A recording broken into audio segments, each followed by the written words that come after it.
Olá, amigos. Vamos abordar no programa de hoje o tema sonhos atormentados. E por que escolhemos esse tema? Porque toda vez que nós participarmos de problemáticas dessa natureza no nosso lar, o que não é incomum, os sonos atormentados, aquelas noites de sonos difíceis, que acordamos muitas vezes mais cansados, e não é só no adulto, muitas vezes na criança, a criança que tem um sono complexo, atribulado, que causa muito transtorno nos lares. Sempre devemos afastar as causas fisiológicas, patofisiológicas, as causas orgânicas, hormonais, neurológicas.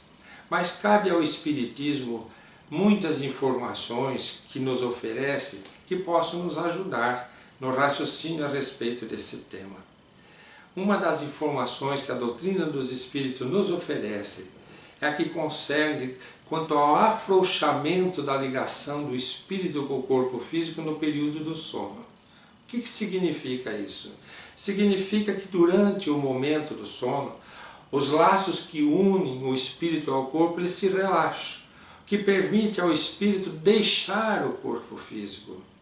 Isso é muito individual, porque a cada um, conforme o estágio seu de evolução, conforme o seu estágio mental, emocional, psicológico, não precisa ser evoluído para deixar o corpo físico durante o período do sono. Ao contrário, muitos espíritos inferiores encarnados, durante os sonos, deixam o corpo físico e vão para regiões abismais, onde vão se locupletar com entidades piores que eles, para voltarem alimentados de desejos insanos para a vida física. O sono é um momento em que é permitida ao espírito a convivência com o mundo espiritual, ou uma evocação.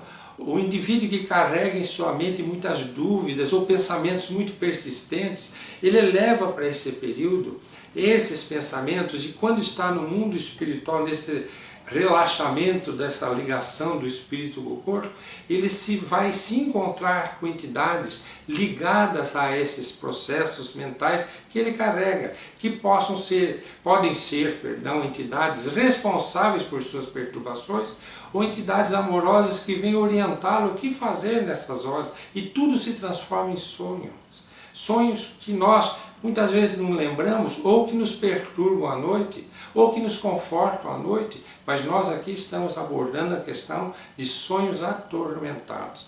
Então o Espiritismo ele nos apresenta essa questão e nos ajuda. Uma das causas de sonhos atormentados é a influência espiritual inferior. Muitos espíritos que acompanham nossos passos, que não gostam de nós por questões de vidas pretéritas, que são inimigos nossos do passado ou foram vítimas nossas e nos odeiam, nos perseguem, desejam vingança, muitas vezes ficam esperando aquele momento do sono em que nós estamos mais libertos do corpo para nos atacar, para nos agredir, o que transforma o nosso sono, que deveria ser reconfortador, reparador, num sono atribulado. E nós passamos a ter pesadelos, muitas vezes, vivenciando cenas difíceis como se fossem vívidas, reais, onde nós estamos ao lado de pessoas que nos odeiam, nos atacando. Então, o Espiritismo não só nos mostra essas possibilidades da presença de entidades espirituais dentro de nossas vidas, e particularmente nesses momentos, como nos propõe a terapia para essas condições. Se existe isso em nossas vidas, e com frequência, significa que nós estamos vivendo sobre a atuação de entidades espirituais inferiores que nos perseguem. Aqui Allan Kardec chamou, com a orientação dos espíritos superiores, de obsessão, que é a perseguição tenaz de espíritos junto de alguém, a perseguir uma pessoa. Quem persegue, persegue alguém. Então, essa perseguição, Allan Kardec chamou a essa perseguição de obsessão. Então, as obsessões elas podem se intensificar durante o período de sono. Como se trata? Então, nós precisamos agir na pessoa que está encarnada através da espiritualização, através da oração, através da prática da caridade, a pessoa tem que fazer uma reforma interior, uma mudança de hábitos, passar a viver mais altruisticamente, se desligar das coisas mais inferiores da terra, se desviar das suas paixões inferiores e se aproximar mais dos hábitos salutares, porque com isso ele vai estar quebrando os vínculos com essas entidades. E, se possível e necessariamente, agirmos também sobre as entidades, sobre os espíritos. E como faríamos isso? Através das reuniões mediúnicas. Aí aqueles que não são espíritas vão levar o seu nome para pessoas que frequentam uma casa espírita, ou se frequentam uma casa, pedir que interfiram, intercedam por si, para que os benfeitores possam agir junto dessas entidades que te acompanham. Mas não se afasta espírito sem tratar a pessoa que está sendo agredida. É preciso a transformação moral.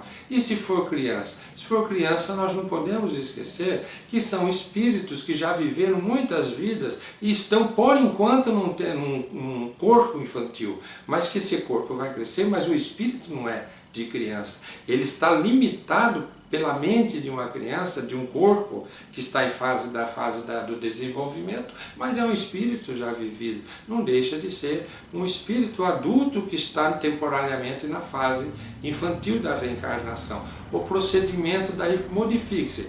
Tratar espiritualmente o lar, todos que estão envolvidos com aquela criança, se espiritualizarem, se cristianizarem, fazer essa reforma moral, transformarem o lar, evoluírem e automaticamente também atuarem sobre as entidades através de pessoas amorosas que cuidam dessa missão da desobsessão, que é o trabalho de auxílio espiritual atendendo aos espíritos necessitados, que envolvem as pessoas encarnadas, perturbando-lhes o sono. Nós tivemos um caso de uma paciente que nos procurou e que nós tratamos o sono do seu filho, que era muito atormentado, através de tratamentos alternativos, homeopáticos, fitoterápicos, e conseguimos uma grande melhora por um tempo breve, 2, 3 meses, e tudo voltava ao início, aquelas perturbações, aquela tormenta, e nós sentimos, percebíamos como espíritas, já frequentadores de reunião mediúnica há muitos anos, que tinham um processo espiritual, mas como médico não podíamos falar para a mulher que era de outra religião. Nós não podíamos abordar esse tema a não ser que ela desse uma abertura, e ela deu.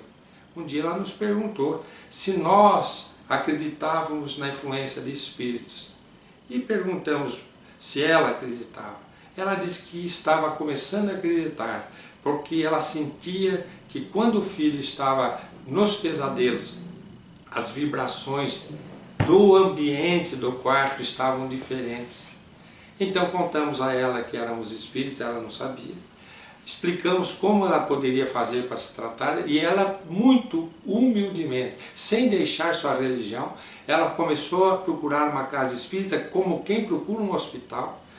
Levava o filho, recebia o magnetismo, a fluidoterapia, o passe espiritual, deixou o nome da família lá. Passados 6 meses, 8 meses, ela voltou ao meu consultório, dizendo que já fazia alguns meses que o filho dormia tranquilamente. Isso só aconteceu definitivamente depois da intervenção da ação espiritual sobre o processo do seu lar e da mudança de muitos comportamentos que ali dentro do lar haviam orientados pela casa espírita que ela procurou.